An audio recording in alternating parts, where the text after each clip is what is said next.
వందనాలమ్మా. వందలండి పాస్టర్ గారు. ఏంటి మనకి చర్చికి టైం అయింది కదా, ఎక్కడికి వెళ్ళి వస్తున్నావు?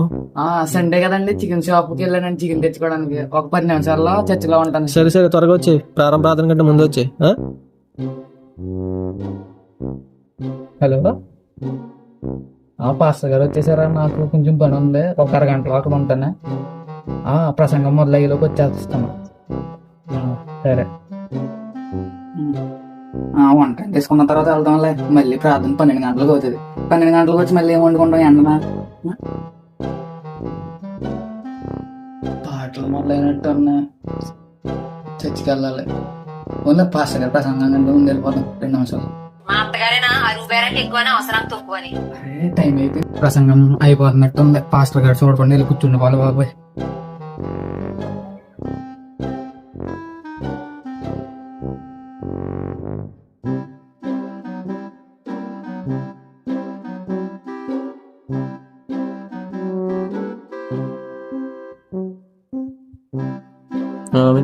ఆమెన్.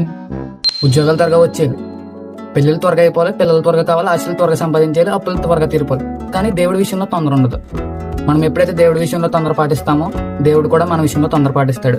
మీలో ఎవరైనా ఇలా చేస్తూ ఉన్నా, మీరు ఎప్పుడైనా ఇలాంటిది ఎక్స్పీరియన్స్ చేసినా కామెంట్ చేయండి.